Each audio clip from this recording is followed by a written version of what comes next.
a chance to browbeat you this time, dude. I was fucking flying home, dude. I was listening to the Russian national anthem on the way over, dude. Welcome, folks, to another episode of the Fight Plug podcast, and I'm here. I'm ready to eat my crow. I hope you prepared my crow the way I like it. No. Do you know how I like my crow?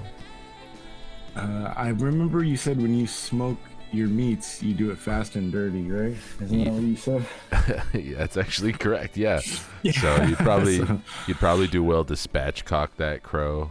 Yeah, but cut the tailbone out. Yeah, but I mean, in this case, I wouldn't blame you if you just threw it in the air fryer or something. It's totally okay. I mean, it's just a crow. Mike was just talking about how he wants to befriend a crow. He wants to, dude, because they're really smart. Yeah. That guy trained them, right? That guy. There's people that train them to steal things like jewel thieves, cash, for like sunflower seeds. Like a fucking crow will come back. A crow will come back with like a fucking blue fucking line 100. Like fresh, and I've seen it. Like the guy comes, the crow flies, and he brings like a fucking straight, like strapped, like 20 strapped, like $1,000 and 20 strapped, and he like drops it, and the guy gives him a fucking sunflower seed, and it's like, what the hell?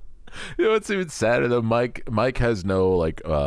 It's not about monetary gain or anything like that. He actually just wants a crow friend. Yeah. He's like, I want them to settle in my backyard. A crow perched and he's listening to classical music or what? It's something like that. Yeah, I think it's probably more akin to like the whole Tony Soprano Ducks situation, I think. Yeah. But yeah, it is what it is. So, yeah, my prediction for this past weekend's main event, just so wrong. And I'm not even mad at myself, man. What was the game plan there for good old Curtis Blaydes? You kind of should be mad at yourself, though. This is funny to me because, like, I was like, when they made this fight, I go, oh, Sergey's gonna knock the shit out of this guy. Right? And then it was in my head, and then that day I was like, and then like I always think about it sometimes from the other side. Whoa. Okay, take it easy, because I am a fanboy. Mm-hmm. I do have those tendencies. And then I also just don't like fighters sometimes. But I didn't have any of that. I like Curtis Blaydes a lot. So I was just like, well, but I was like, no, I just don't see it. I just don't see any way in hell that Sergey doesn't just pretty much do what he did. Mm-hmm. You know why? Because if you would have watched the first 5 fights all the way up, you would have known. But I mean, that's neither here nor there. I guess that doesn't matter. But it was, dude, your fault, your confidence. I was like, dude, am I retarded? like, have you seen that meme, that Quantum Leap meme? Yeah. When he like goes into the kid with Down syndrome, he's like, am I retarded? And like he looks in the mirror and he's retarded. I was like, no. Like Kenny was like, it was this confidence you had, and then I was like, dude, and I think I mentioned it to you. So now you involve Blaydes, put Blaydes in it, but it was who was it? Lewis, right? Yeah. It was Francis God damn it, Francis and Well, no. I'm saying Spivak's last.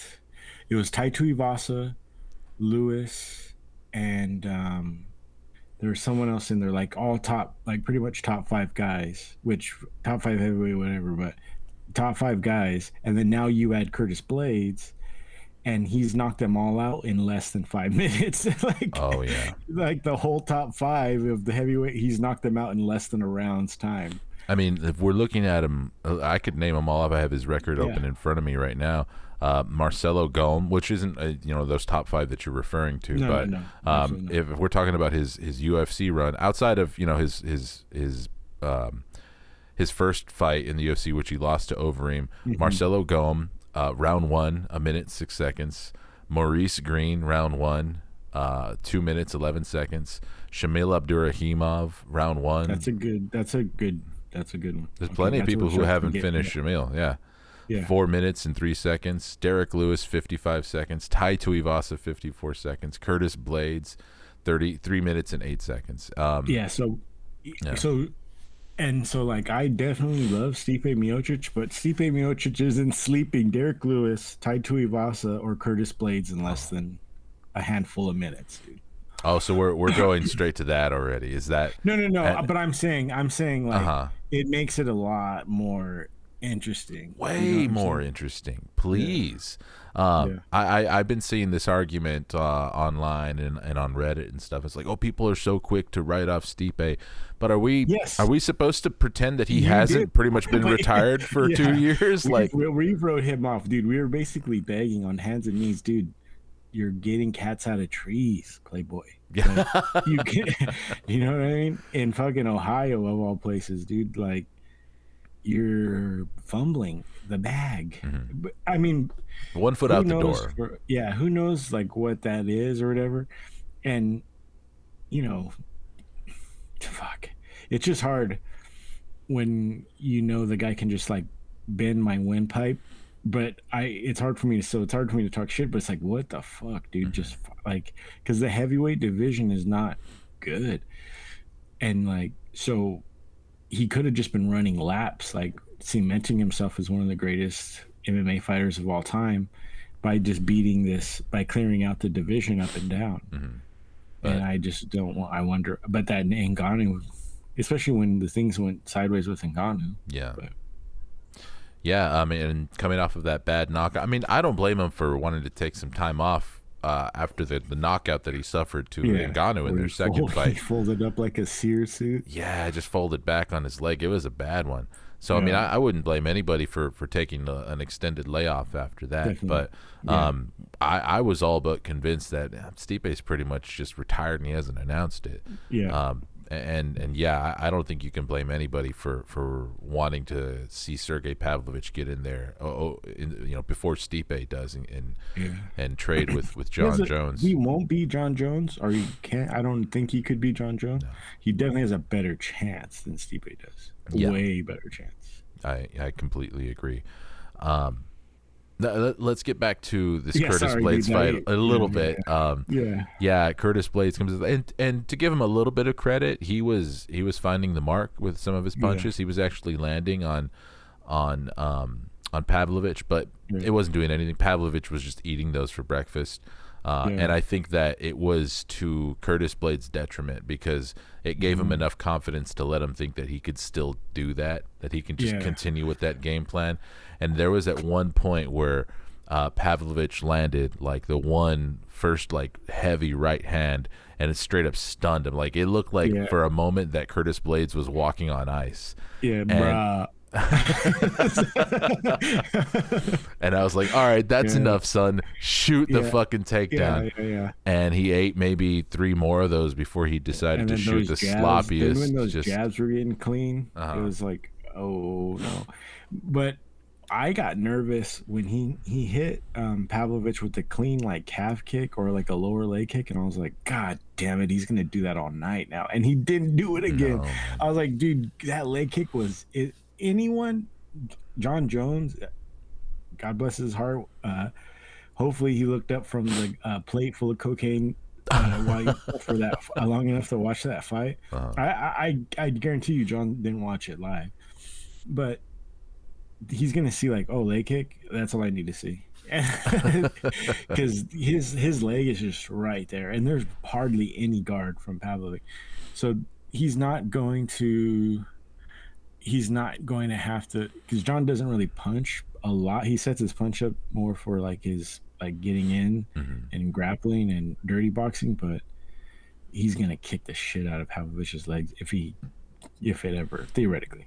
Yeah, if he ever gets in there with them, I mean, and if he still continues to train with Henry Cejudo, also, like, there's no way that they're not going to put a game plan together for John to just go in there and completely neutralize Sergey Pavlovich and avoid that one just unstoppable weapon that Sergey has. Yeah, Is like, we are not engaging in the stand-up with this man. You are not going to close out this chapter, or the yeah, book of your career being knocked out by Sergey Pavlovich. yeah. I For mean, that real. would be such an MMA thing for that to happen, but It sure as fuck would. I had that same thought today. I was like, dang.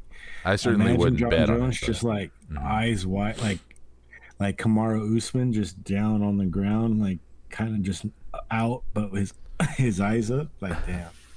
So this, I would say, of 2023, this probably has to be like the front runner for like my bad IQ of the year, Yeah. like Oh yeah. performance by Curtis Blaydes. Oh Because yeah. like, I mean, I'm not gonna deny Curtis Blaydes' history. He got leveled by Derek Lewis, leveled twice by Francis Ngannou. It's like, dog, like you've Yeah. been in there with big punchers. You've stood with them longer than you should have, and you paid the price, and you just did Yeah. it again, dude.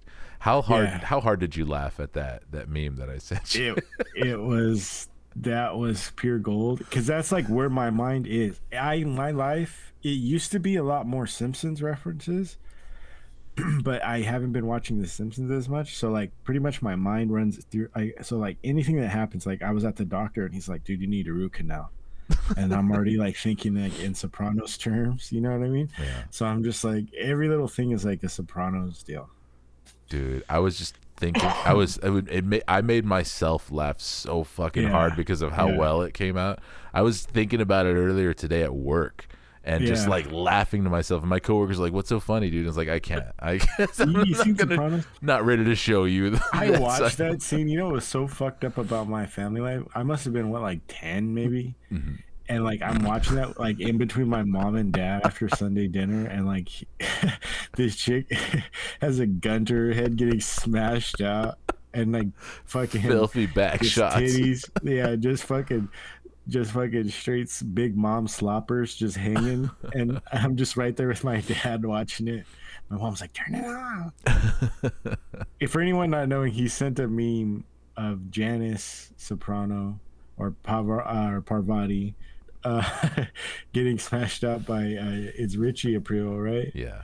Yeah, not Jackie was the brother getting slammed out with a gun to her head, and she kept telling Richie, "It should be you. It should be you. You're the boss." And then didn't his dick get all soft when she said that? Yeah, he's like, that's not part of it. What do you mean? Yeah.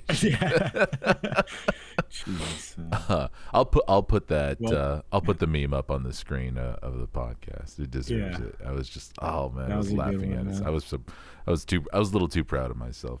Yeah. But yeah, man. Curtis Blaydes, man. Well, it's hard to say where he goes from here.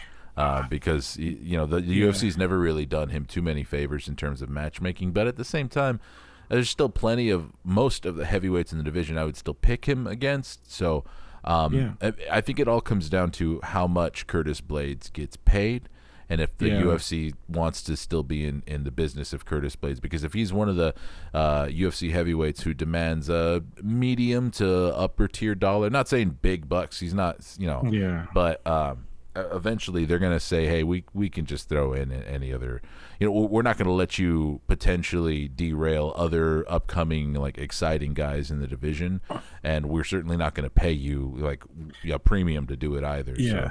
And I just want to call you out on something though, because you were calling Sergey Pavlovich of all people. You're like, hey, he's a good fighter for 2004. And I was just like, who is this man, dude? That's heavyweight, man. But it was it was like the biggest, like that was the. I've seen you pretty smug on this pod, dude. I've never seen you that smug, man. I was just like, damn, am I that stupid? I still stand by that statement. I think it's more of an indictment. And I stand by mine that he'll be the champ. So let's see who's closer to which one. You know what I mean? Hey, if that happens, I will say a guy who has the game plan or is kind of like built like with the strategy of a heavyweight from 2005 is the champion right now. I'll totally own that. I think it's more of an indictment on the heavyweight division, to be honest, and not necessarily a diss against Sergey Pavlovich. Because here's the thing: I want my heavyweights to be like Sergey. Like I'm cool if there's not like a bunch of like dynamic and multifaceted heavyweights with who are specialists in grappling and stuff. Hey, dude, give me big fucking That's why there's always a heavyweight fight on these fight night cards that aren't as top heavy. You're always gonna find one either in the co-main or main because they like know something like that's gonna fucking happen. There's a chance. So the UFC team was just like awesome. Fuck yeah, dude. Yes. Right. I bet they're so happy with Sergey. Yeah.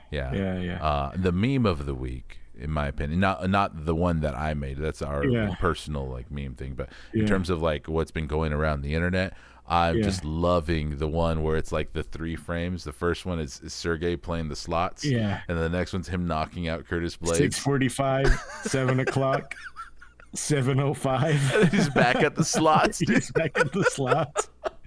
He said that he lost a lot, right? Yeah, he said. He say like he lost a lot? He said his friend gave him $100, and he put it in, and the first one he won, and he's like, oh, okay, well, we keep going, and then he said he lost it all. So but I mean, his friend gave it to him. So where is my life when I think about it? Like, how un-American am I? Like, John Jones is my favorite fighter, American, but like someone like Li Jingliang, communist Chinese, Song Yadong, communist Chinese, Zhang Weili, communist. Those are like some of my favorite fighters, and Sergey Pavlovich. It's like, dang, dude, I'm a straight enemy of the state, dude. Traitor. Hey, man. I think I don't know. I think there is like a little bit of the whole like Fedor mystique that's still kind of like there's part of us inside of us that still yearns for that. We like Peter Yan. We like the mysterious and like stoic foreigner fighter that it's like, this guy, the Chimaev effect or whatever the fuck. I totally get that too, because I feel like when it comes to the American fighters, like we kind of, I don't know, I don't even want to call it, there's plenty of variety in American fighters also, but I'm not sure what it is. I think it's just that spice of life. We all both of us also like to be the guy who's like, oh, watch out for this guy though, and we love being right. I think that's part of it. The harder it is to like say the name, like the last name, like the harder our cocks get, I think. Which, speaking of which, I think you misspelled Azamat. Or did you mean to call him Azamar? Oh, it must have been a typo. Because I know it's Azamat. I know it's not an R, but if there's an R on the episode title, then it's a typo. Then let's go down this card a little bit here. Bruno Silva knocks out Brad Tavares. That was a fight that was never going to go to a decision. That was an entertaining one while it lasted. Kind of a little bit of an early finish, if I remember correctly. But I mean, I don't really have too much of a recap for that. Bruno could put a hurting on you if you let him know. Absolutely. So it's probably for the better. I wouldn't mind seeing them run that one back. That's perfectly fine. Yep. I don't know about in a co-main event, but let's fucking do it again, because it was a little bit early. I thought one of the interesting ones, and I think more interesting because of how he's composing himself in the coming day, in the days after the fight, Bobby Green and Jared Gordon ends in a no contest because that was to me, that was extremely flagrant, dude. I don't like Paul Felder as someone, but I knew where Homeboy was coming from, because that looked, I'm sorry, dude, that looked like a Guy Ritchie movie headbutt, dude. Like, that looked fucking like super on purpose. I'm not sure what he was trying to throw there. I mean, I could be, you could. Dom was trying to say he might have thought that was a jab. Fuck no. There's no way he thought that. There's no way you wouldn't. Yeah, there's no way, because like I've headbutted people before accidentally, and like I never thought like, oh, that must have been my shoulder. Like, I knew what I hit them with. You know what I'm saying? It all is immediately clear that, because he has to take that damage on the head also. Yeah, he has fucking to feel Jared that. Gordon, thank God, dude. Because if he if he gets Patty Pimleted and then fucking Bobby Green headbutted and they gave him the knockout, that would have been. That's like, dang. My heart would have broke for Jared Gordon. And then also, I listened to. Bro, he would have been like Cookie Monster. Remember on Family Guy when Cookie Monster had the cookie dough and he's just like shaking, dude? Jared Gordon would have been in the fucking Red Rock Casino men's bathroom just lighting up a spoon, dude. You know he would have been if that shit was. That's so dark but also very relevant. That would have been like Sopranos, dude. We're talking Sopranos with like Chrissy at the fucking the feast. Remember when he's like feeding the dog a piece of pizza all on her. Well, I listened to the episode of What's Ethan Suplee's podcast. Oh, dang, really? He has a podcast? The guy that lost all that weight? Yeah. Damn, I forget Yeah. what it's called. American Glutton. Well, he Uh-huh. had Jared Gordon on as a guest, and I Wow, that's listened to it. such an interesting conversation dynamic. Yeah, and Jared Gordon went on about like he had a fucked up childhood. Oh, damn. He was raped basically as a kid Oh, and held no. on to that for a while, and then his parents were both druggies, and he was already doing hard drugs by like 13, and God so damn. like. And I'm still not going to come out and be like Jared Gordon's my guy. I'm a fucking big Jared Gordon fan in the Yeah, context of yeah, MMA. yeah. But if he would have, gotten screwed over, like after I had recently listened to that episode, and then if he would have been fucked over in this scenario, I'd have been like, dude, let's give one to my guy Jared Gordon, man. What do we do? Yeah, dude. Dude would have been fucking the plug. He would have been unblocking the plug on Instagram. Guaranteed, dude. Yeah, well, I'm glad that ended in a no contest. But yeah, Bobby Green just being really weird about it in He's a his weirdo. area He's a is weirdo. uh-huh. And because he gets so much respect or whatever, and like, okay, fair enough. He's had some good showings, you know. But I think it was like totally out of context. It was such a crazy thing.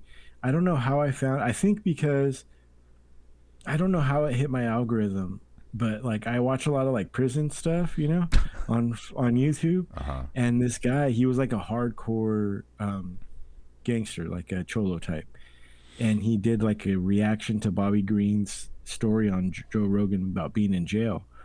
And the guy broke it down. He's like, I was in this jail. I know people that are still there.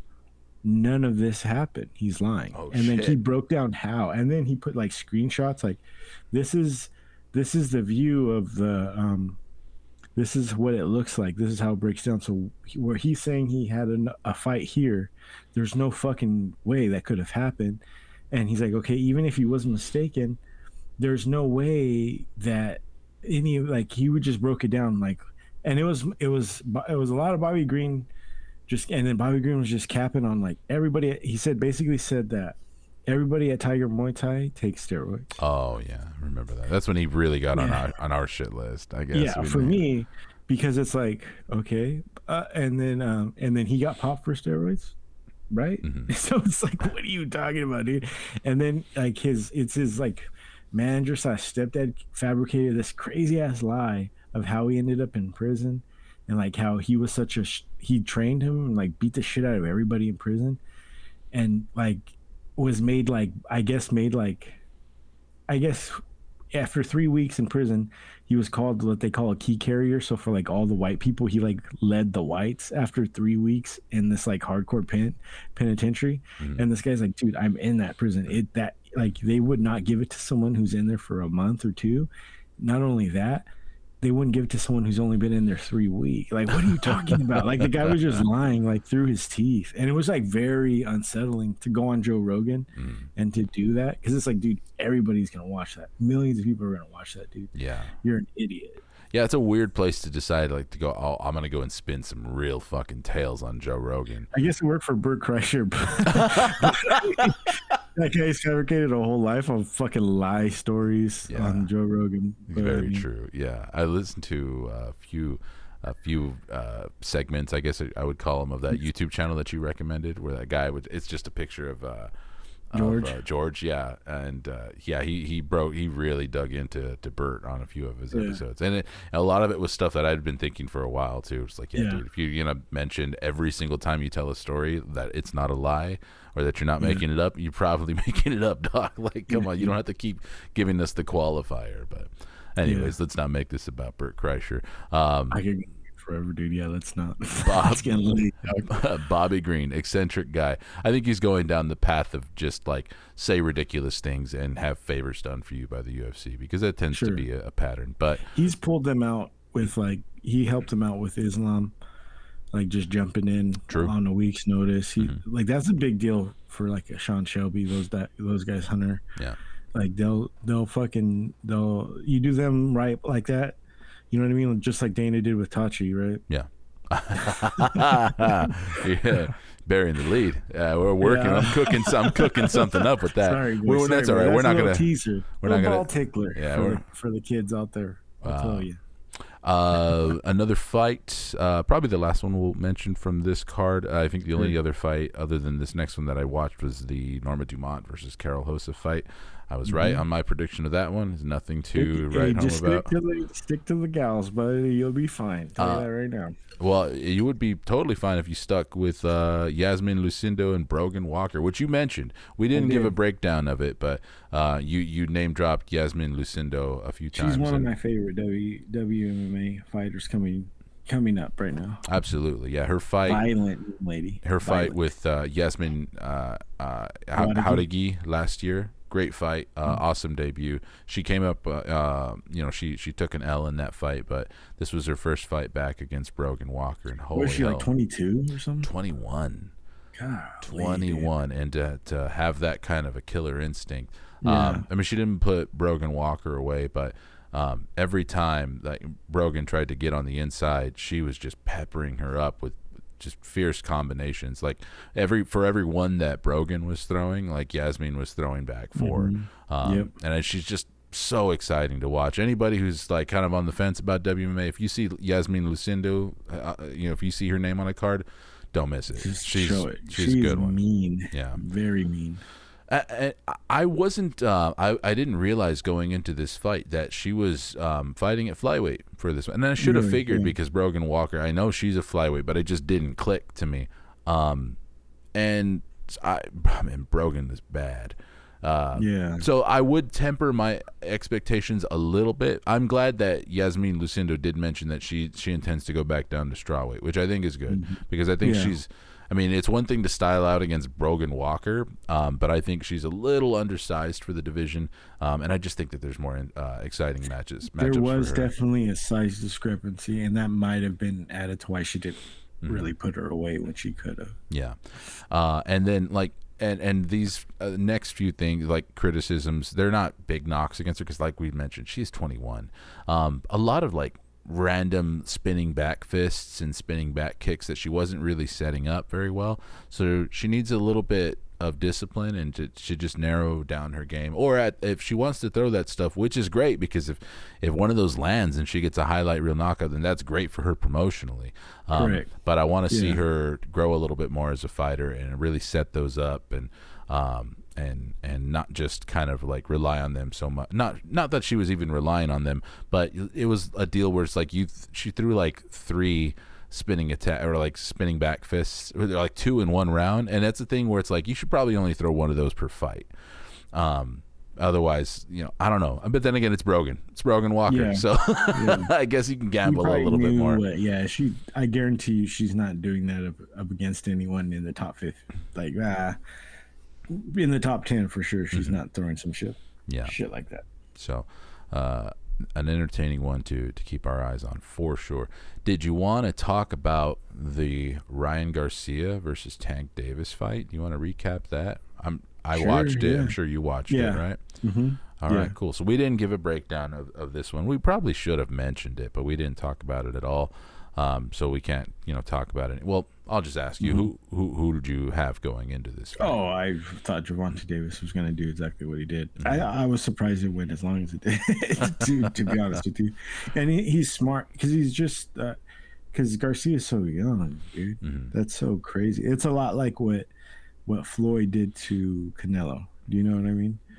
Where he kind of just caught him early. Not to say Ryan Garcia is anywhere close to what Canelo could or is now or could, but it was smart. And I think he put that weight clause on him to where he couldn't just balloon up after the fight, which I'm sure that didn't help. So especially with the liver shot being the one to finish it. Were Mayweather and Canelo that different in age? Because I'm looking at their ages here, and for Tank and Garcia, it's 28 years to 24 years. I don't know. I think might have been even crazier with Canelo and Floyd. I know Floyd was like well into his 30s. It was like at the end of his career. Okay.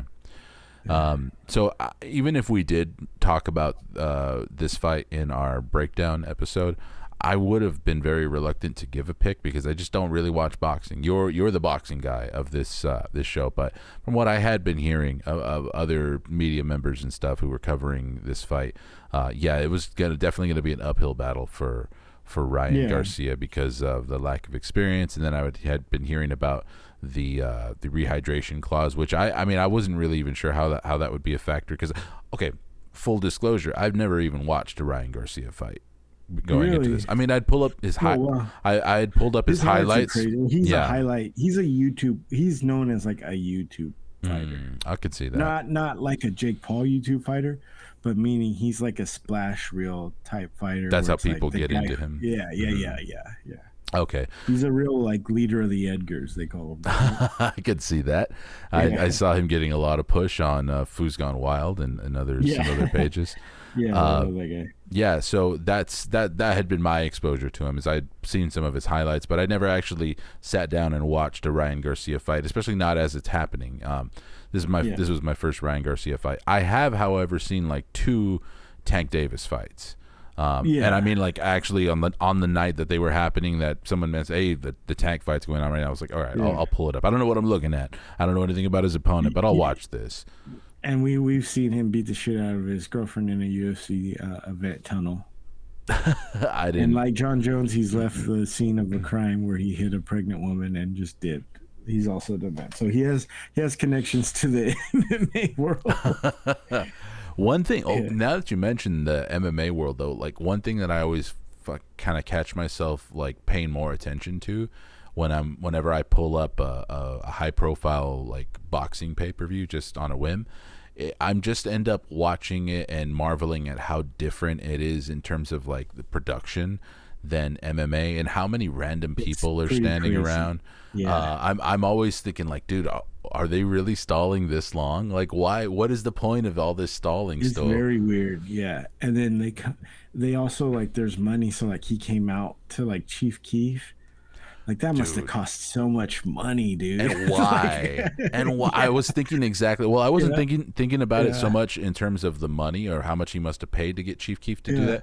But I was immediately thinking like, why would you have this guy stealing your spotlight during your walkout? Like, because literally crowding him. He's like in front of you. See more of Chief Keef than you do of Tank Davis. And then he's not even really rapping. The dude is lip syncing his own fucking song. It's like, God, what? I feel like the boxing world, because of the like correlating to the amount of money that they make versus MMA fighters, is just like so much about excess. To do it. Yeah, it's all about excess. And even when you look at some of the people ringside. Okay, another thing that that really got me, and I'll throw this on the screen too. Let me see if I screenshotted it. I'll send it to you right now so you could see what I'm talking about, because this wasn't like something that made the rounds. Okay. But I always trip out on how many random people are just like standing around like inside the ring, like when announcements are being made and stuff. I think the last big boxing fight that I pulled up, I believe, was Tyson Fury fight. Did he fight Usyk recently, or are they going to fight? No, he's ducking Usyk. He's fighting Andy Ruiz out of nowhere. Oh, okay. Fury's had some good. So he handled the Klitschko's. Obviously, he took on Wilder. He's had some. He's put in the work. Okay, but his most recent, like Derek Chisora and now Andy Ruiz, it's like, bro. And Usyk he's the real deal, dude. Like that guy's he's a lot smaller because he used to be cruiserweight, so he's a lot smaller than Fury. So for Fury to be ducking, but I know it's like the promotional issue also, but if I was Tyson Fury, I'd be like, dude, I'm so much bigger than you. I'll fight you. It's fine. Well, so that tells you a lot about it.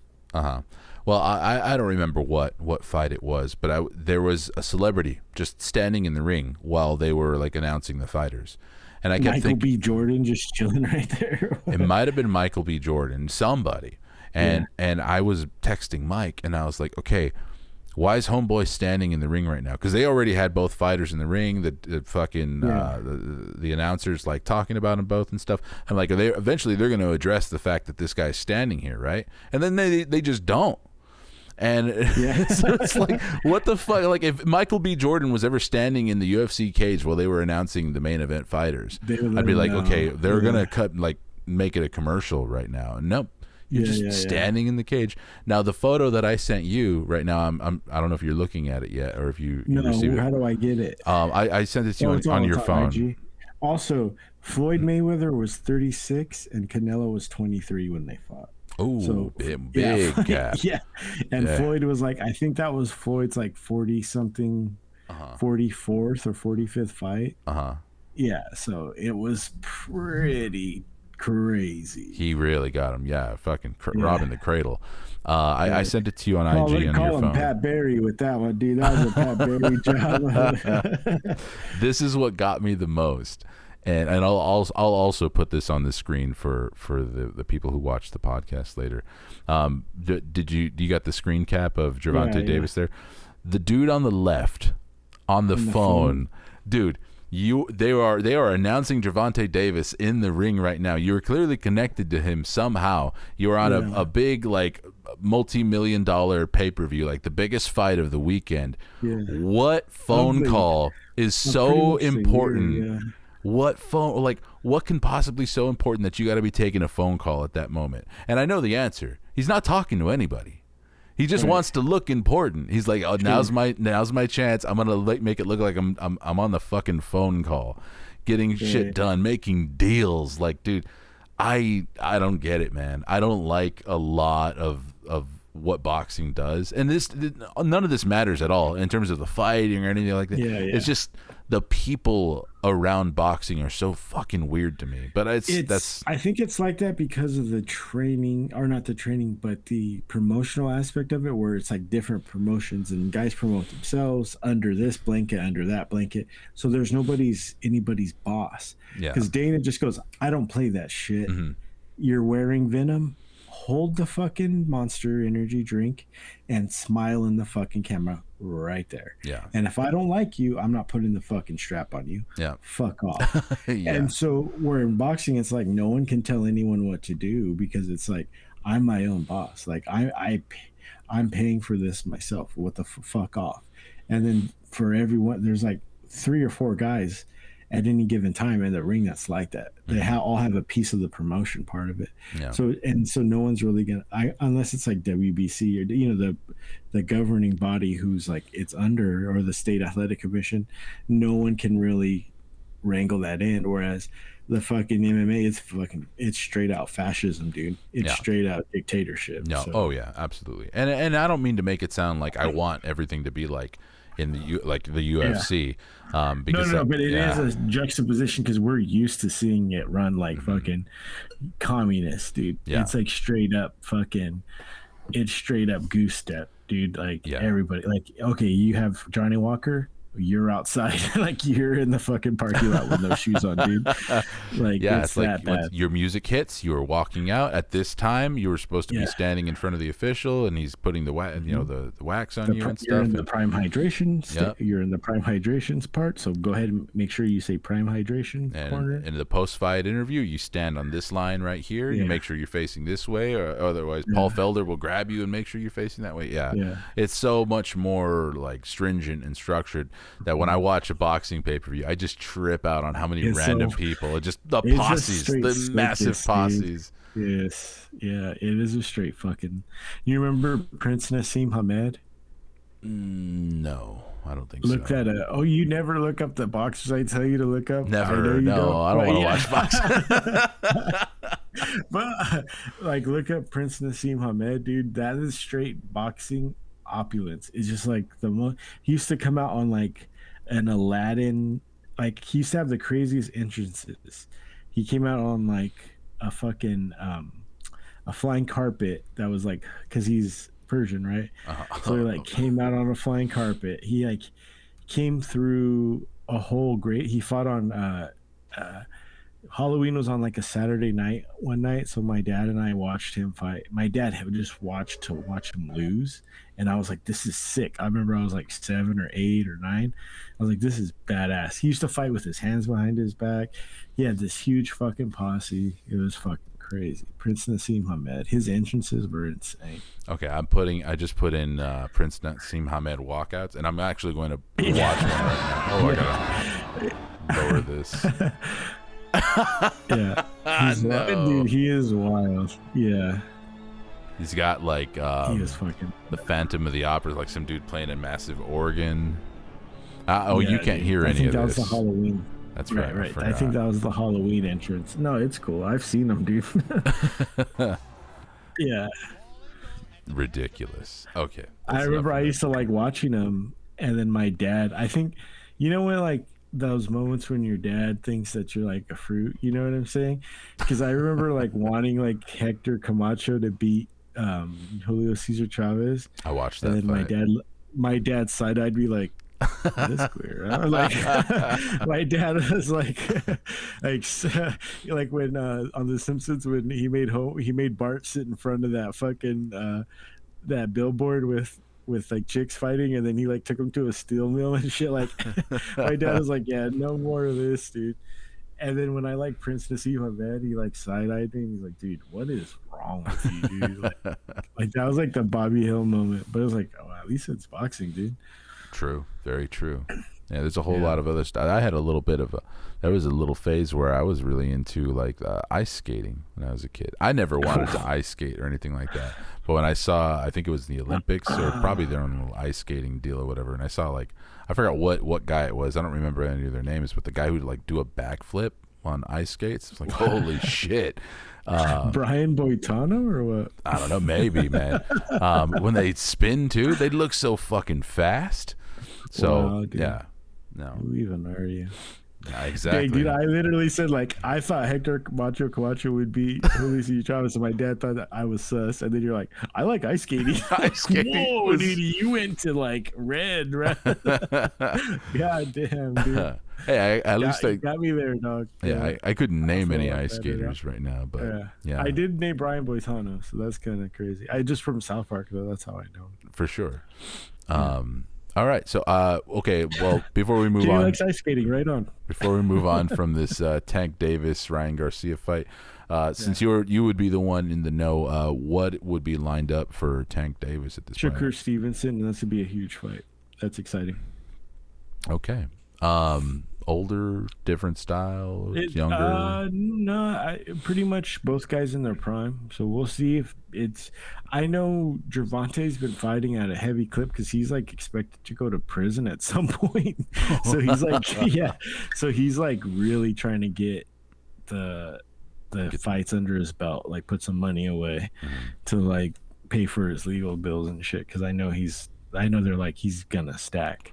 Because it's not going to be like the one everyone wants to see is Bud Crawford, and God damn it, I can't think of the gentleman's name now because pulling Shakur Stevenson out of my head is pretty hard. But damn it, but everyone wants to see Bud Crawford fight against the gentleman who like who should be dead. He like flipped his Ferrari a crazy amount of times. Damn. And he's still alive. And it's like, but that I don't know if that fight's gonna happen this year. That would be amazing. But I think Shakur Stevenson Gervonta is gonna be one of the bigger fights of the last like 5 or 6 years since like Wilder Fury. It would be one of the bigger fights. Yeah, to your point, I mean, I'm looking at his record right now, and I'm surprised to see it. He fought in January, and then fought again. Bud Crawford, Errol Spence is gonna be, and they were like that fight's just cursed. But yeah, quick turnaround, especially for a high profile boxer to fight, in January and then turn around and fight again in April like that. Yeah, so you're right. He's getting them in, and before Papa needs the bail money. So. Well, golly. All right. Well, did you watch Bellator? I did see Patchy knock out Raufeon Stots, but I was very sad. He's definitely not listening to it right now. I think I've mentioned it on the pod, but I've like had conversations with Raufeon Stots on Instagram, like long ones, and he's the nicest guy. He's the nicest guy, dude. He's so it's like, man, whenever he fights, I like Patchy Mix a lot. It was very interesting. Yeah. How he hit him with that knee. Yeah, I But wasn't expecting that from Patchy Mix. He's yeah, known for his grappling. I mean, he's a yeah, fucking and I think bad that's man what on how the. Rufian got caught Uh, up. Maybe kind of got a little too comfortable. mhm. But yeah, it's sad, real sad for him. He's gonna. I think Stotts and Stotts fought Marab, right? He fought someone? I thought he fought maybe. I'm not sure. He fought like Jan Let me or check. Peter Jan before, yeah, or Marab. He might have too. I Raufeon think he fought Stots Marab. record. He fought. Let's see. He fought Magomedov. He fought. Yeah, he fought. He has a loss to Marab in Yeah, 2017. and he was Yes. saying like, "What am maybe I should go to the UFC and just try and get that back." I'm like, dude, but he's a dude. All I'll say is it sucks. Good for Patchy Mix, exciting. He's an exciting fighter, Yeah. man. He's very interesting. Mm-hmm. Bellator has some interesting guys. Yeah. Him being one of them. But Raufeon Stots is just an amazing guy. No, I mean he's been very sweet to me on I mean social media anyway. It's not like he fucking came to my kid's birthday party or whatever, but Right. he like goes out of his way and he'll like talk for like 5, 10, 15 minutes. He'll just chat with you about shit. So it's just like, oh shit, okay. He really engages That's with fans. weird. That's always good to hear, and that's it's always so refreshing, and it's part of what like reminds me about like why like I really appreciate MMA because how accessible Yeah. the fighters are. Yeah, dude. Marcin Prashno follows me now. Likes all my And stories and he's shit. a savage just like us. Yeah. And you know, I was rooting for Patchy Mix in this fight. Yeah. I think I do also feel bad for Raufeon Stots, and I would have felt bad for either of them because $1 million was on the line, Right. and it just really sucks to see it just go away that quickly for Raufeon Stots. In a way, like before the fight even really got going, and for him to just because that's the kind of thing where he had to have just woken up from that and had people telling him like you lost because it was just so fast. He was out before he hit the ground. Yeah, good point. So yeah, man, I got a feel for that guy. But yeah, super happy for Patchy Mix. Super interested to see how he does when he locks horns with either Sergio Pettis or Patricio Pitbull, who both those guys are going to be fighting for the undisputed Bellator bantamweight title. Right. Right now, Patchy Mix is the interim bantamweight champion for Bellator and also the Grand Prix champion. So he's technically like holding like two different belts. And I think that that one's going to be one I won't be missing because he really fucking blazed a trail through this through this bantamweight Grand Prix too with wins over Kyoji Horiguchi. He just fucking handled Kyoji, man. Yeah, that was very a impressive. rough one to watch. Yeah. Put Magomedov to sleep with a guillotine choke, and then what he did to Raufeon You Stots. guillotine a dag? Yeah. You're wild. You're something else. Yeah, and I'm sure he's putting extra rounds in with his girlfriend Tatiana too, man. That's a very, very powerful, like impressive MMA couple, like up and coming.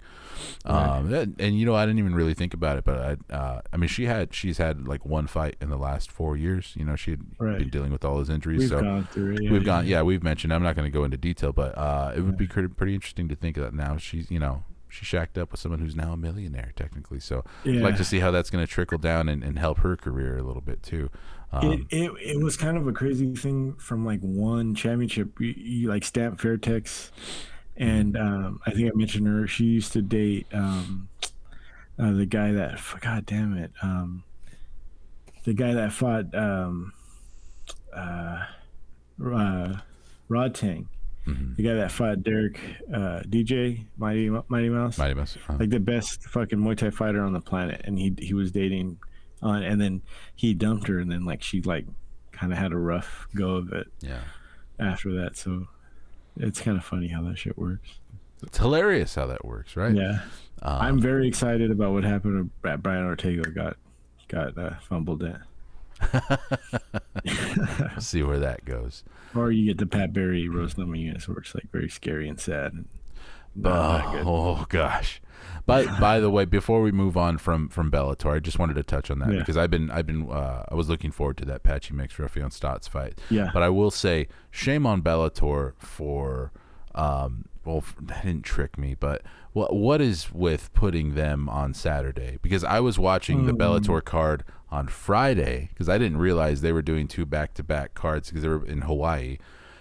So I'm sitting here fucking watching a Liz Carmouche Deanna Bennett fight, struggling through that. Wow. And You, thinking, sir, yeah. you need to maybe, you have a problem, dude, or like, dang, dude, No, take up some more cars or get in another band, dude. I was clowning on that fight a little bit because the fight IQ from that fight was like 2007 level fight IQ. And I'm not going to stay on this fight for so long, but at one point, Deanna Bennett gets Liz Carmouche to the ground. And by the way, that should not have been happening. It was very close to being a very hilarious upset.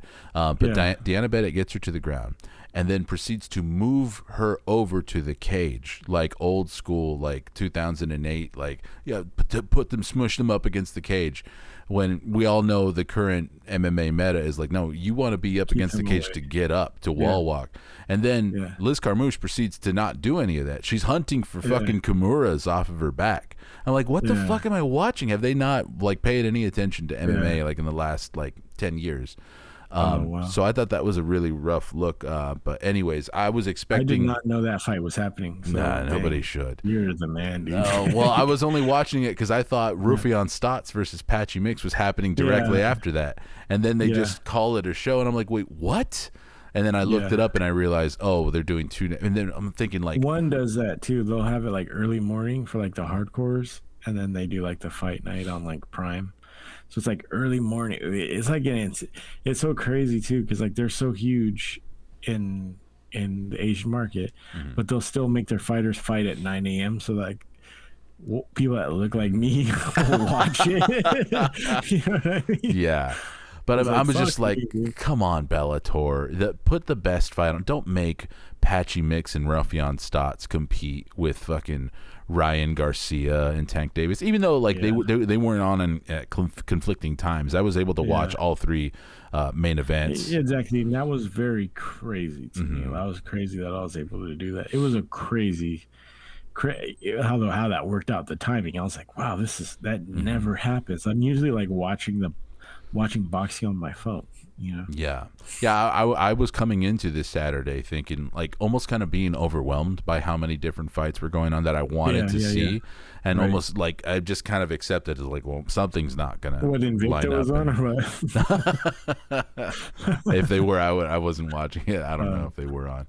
But yeah, I was a little overwhelmed by it, and it ended up working out. But I still had my moment of like, Bellator, how fucking stupid are you putting this on Saturday? Right. Just put them on Friday. But hey, it is what it is. Especially for Stots Banks, like you would think like a Friday night ball tickler, that would have been a good fucking way to do it. Oh yeah, whatever. Yeah. Get us ready for the weekend. Yeah. All right, now let's touch on this upcoming fight night card really quick. Song versus Simon. It's a rough hang. We mentioned that in our last episode. You said it, isn't it? Ricky Simone. It's Ricky Simone. Simon? No, I know. Is it like a side diss or? No. It's the thing is when I'm reading just the last names, when it's Ricky Simone, I know it's Ricky Simone. But when I just see Simone by itself, I can't bring myself to say Song versus Simone. I don't know what it is. Yeah. But yeah, Song Yadong versus Ricky Simone. One of my favorite fighters, Song Yadong, dude. Amazing guy. You mentioned it more than once. You like fucking. I didn't know that you'd said it, but I didn't know that you were that down for Li Jingliang either. Oh man, that guy, dude. Absolutely, big time fan of his, and Wei Li Zhang, big time, or Zhang Wei Li, I really like. To this day, I'm not even sure which order how you're supposed to say it. I say it interchangeably: Wei Li Zhang, Zhang Wei Li. I enjoy a Yan Jianan fight. I do. And it's crazy, but Song, for being what he's like 23, his fights 25 now, but he came in when he was 23, right? Oh. You watch that now, knowing now what Corey Sandhagen did to Cheeto, and how I mean, he got cut up, but he was in the fight with Corey. He was giving Corey problems. Absolutely, yeah. And So for a guy that young and that early, and then he's just growing into his own. He's kind of like figuring out. He's with. I don't know if he's still with them because I know the Chinese. They like kind of they come and they like see what you do and then they take it back with them. Mm-hmm. But he's with Team Alpha Male, right? Yeah. Yeah. Man, this guy is. He is going to be in the mix for a long time, dude. I think so too. I'm excited for him. And he's a physical specimen too. Like physically, he has all the tools. Well, we've gone over why those the folks from that side of the world, they always kind of end up being pretty jacked. Very potentially enhanced, but I'm all right with that. Yeah, I'm cool with it too. I don't give a fuck. You get away with it. Why not? Hey, until you get popped by USADA, you're a clean fighter. Until you're hiding under an octagon, like you're totally fine. Yeah. On the other end, Ricky Simón, he's riding a 5-fight winning streak coming into this fight. Wins over Ray Borg, Gaetano Pirello, Brian Kelleher, Rafael Asuncao, Jack Shore. And he's fought guys who, at least at some point, not necessarily right now, were bigger names or not, or tougher tests. His resume is pretty. Like, I looked at that, I was like, God damn, dude. Mm-hmm. Oh yeah, and it's even going back. I mean, he has a win over Merab Dvalishvili where he had that technical like guillotine choke, the one where Merab was like struggling. Like, that was a lot. Like, dude, Merab's crazy. Remember Honey Badger was the thing back in like 2012? Remember when he was like eating a cobra and then the cobra bit him and then the cobra bit the Honey Badger in the neck? The Honey Badger fell asleep and woke up and was like, oh shit, cobra, and like just ate it. It's like, that's a Merab, dude. Yeah, it's a pretty hilarious comparison. Yeah. But yeah, even beyond that, Hani Yahya, Uriah Faber, Rob Font. Uriah Faber and Rob Font being his only losses, I believe. Yeah, he's fought that goddamn who's who. Yeah. Before Hani Yahya was a joke. Yeah. He's a guy who never really like fights to its strengths or not as often as he should. Right. So I think that Ricky Simón has the edge in experience, definitely. I think this is going to be a tough. I don't really see this one. It's hard to picture it a finish for either guy. I think this is going to be one that's going to very likely go the distance. But I think that looking at some of the growth that we've seen from Song Yadong and some of the work that he's been doing there at Team Alpha Male, like he's literally leveling up, even though he's coming off that loss. Crazy. Yeah, it's such good boxing, dude. Yeah. I'm kind of pulling for Song Yadong in this one too. Mm-hmm. And I know he must be hungry coming off that hard fought loss to Corey Sandhagen, and that one ended via cut as well. Cut too. Over his eye, and he was in it. He had a shot going into that.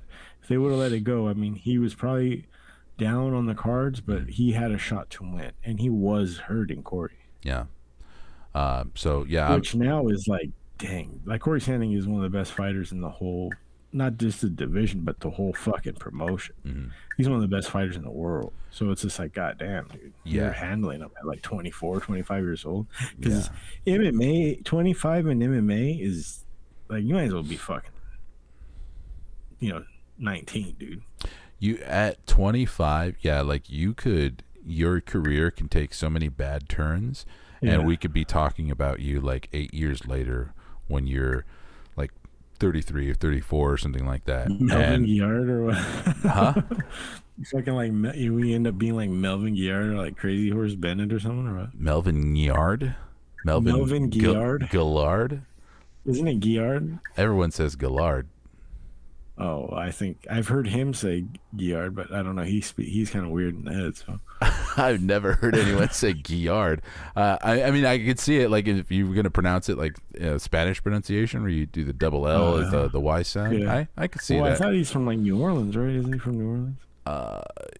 Not sure, not confident, but I thought you were having a stroke. He loves his cocaine. We'll say that he does love cocaine.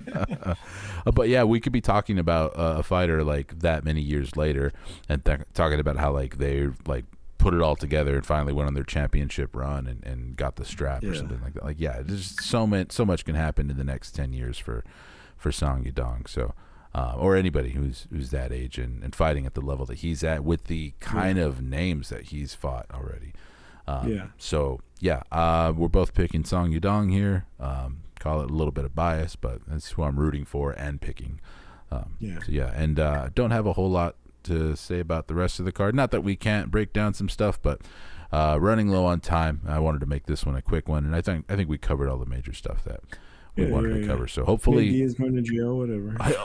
Nick Diaz. Okay, there's a warrant out for Nick Diaz's arrest. I'm glad you reminded me. Nate Diaz's arrest. I'm glad that you reminded me about that. I'll fuck that guy up. Dude, did you watch that Shane Gillis video he said? Have you heard his impersonation of Nate Diaz? I did, yeah. It's hilarious, dude. That guy was fucking talking.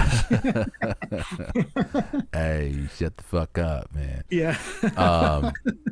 I think okay, my only takeaway from it is that I just don't understand the people who are so easily swayed into thinking that Logan Paul impersonator like guy was really there to just settle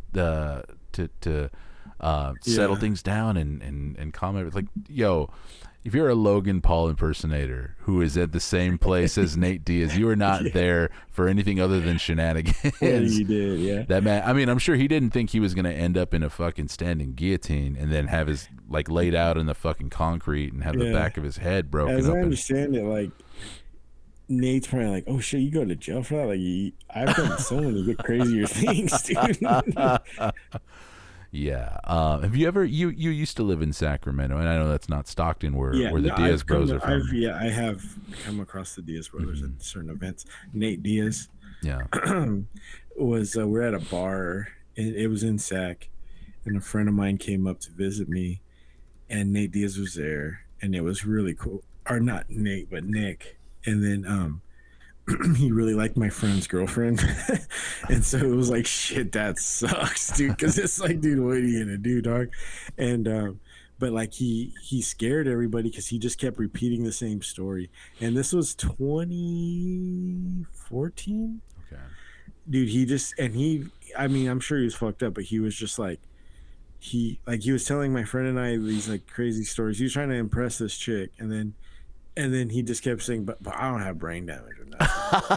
He kept saying that, dude. You're like, I don't got brain damage, dude. I just talk like this, man. Yeah, like, yeah. And then she left. She got kind of freaked out, and like, because he kept like scooting closer and closer to her, and like they had been together for like 7 or 8 years at the time. So it was like, she's not gonna.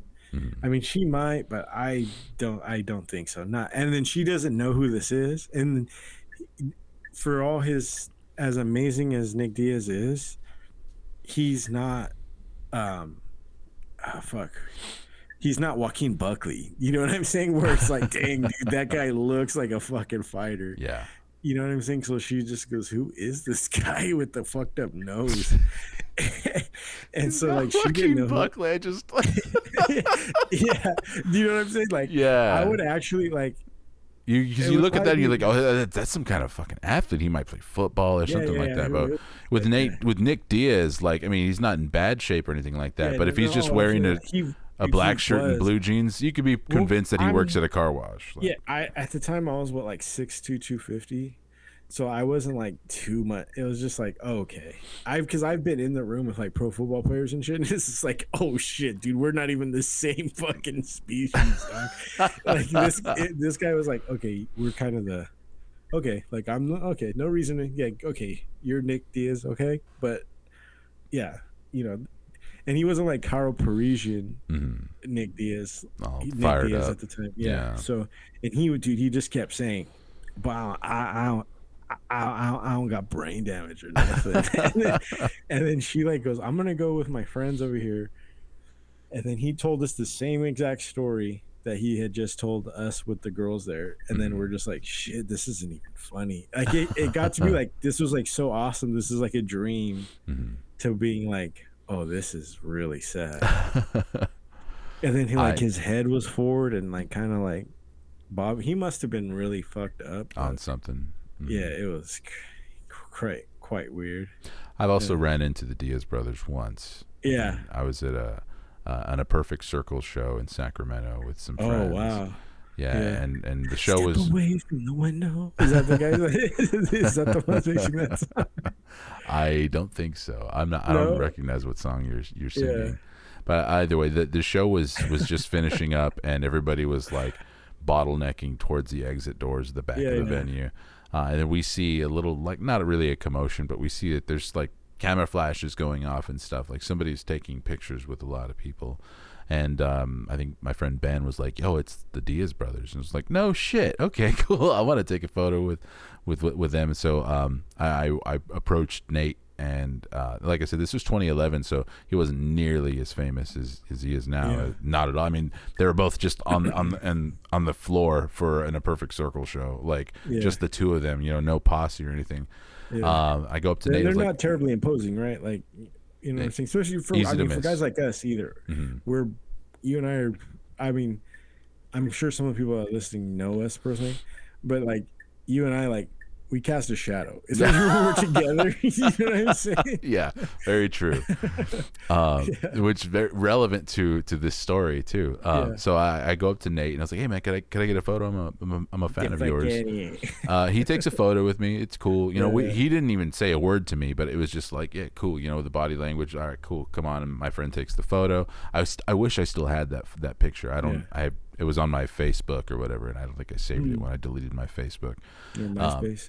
And then I go like, okay, well, I want to get a photo with Nick too. I want to get, with both of them. And so I kind of go over towards where Nick's at, which is maybe like 10 feet away.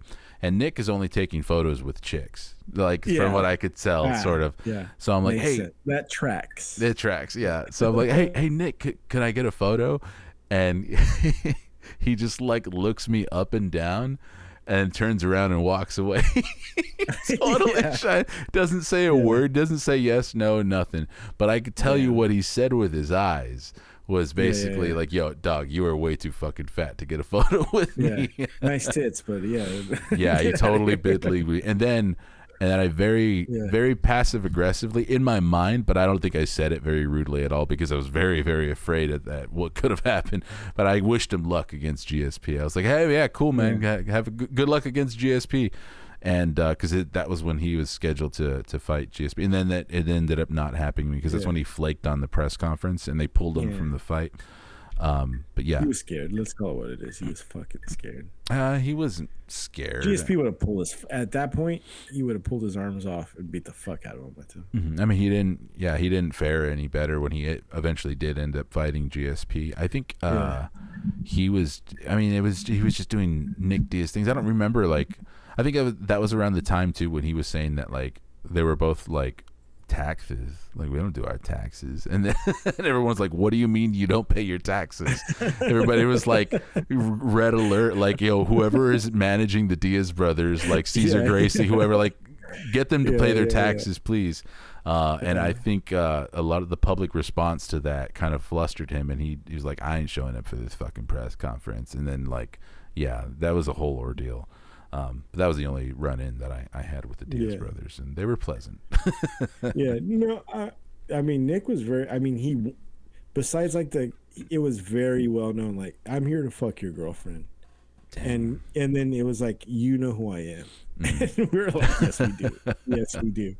And if I mean, I felt so terrible for my homie because like he's also like one of those where, oh, you shouldn't be with her. Like, how did you get with her?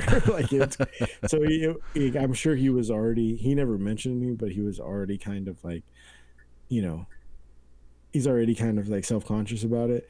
So when like a world champion, and it was like, that was like, man, his world just got a lot smaller at that point. Yeah. It's pretty crazy. And then, but good on, they're still together. Him and his girl are still together. They're married, kids. So that's quite a test to pass right there. I mean, after you pass that kind of a test. She was a real one, dude. Yeah, wifer. I remember we had that conversation back at the apartment. I was like, "Dang, dude, wifer, dude." And then he was all fucked up. He's like, "Yeah, for sure." I'm already thinking about what like the thumbnail is going to be, not for the episode itself, but for this section of the podcast. I'm definitely going to be one of those memes where it's like, I'm going to find the most haggard photo of Nick Diaz ever and just be like, "Oh, you think your girl's loyal?" Leave her in a room with him. Yeah. Dang. Right on. Or you should do it like Nate Diaz and Nick Diaz, like those guys who are like, he's my alpha.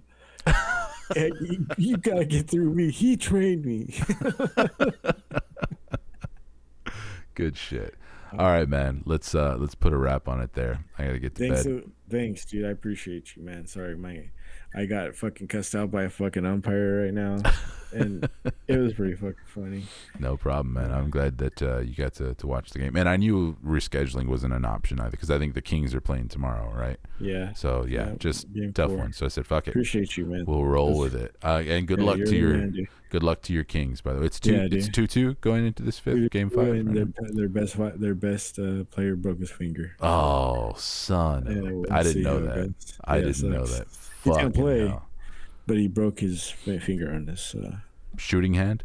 Shooting hand, yeah. Oh no! I mean, I don't even know if that would matter. They shoot with both hands, so it's like he's not the best jump shooter. Oh, okay.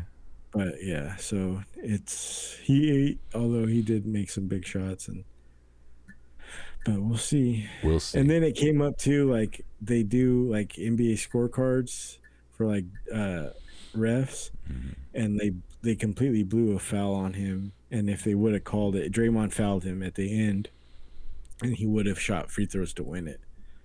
And they fucking... All right. Enough. Yeah. Also, don't Google... imagine that whole thing.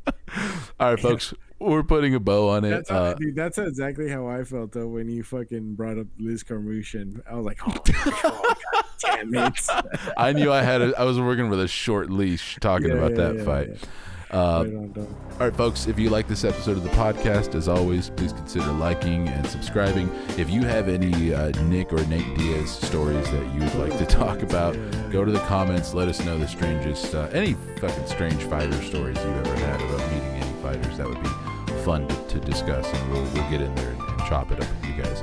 Other than that, I want to wish you guys all happy whenever you're watching this. All right, see you later.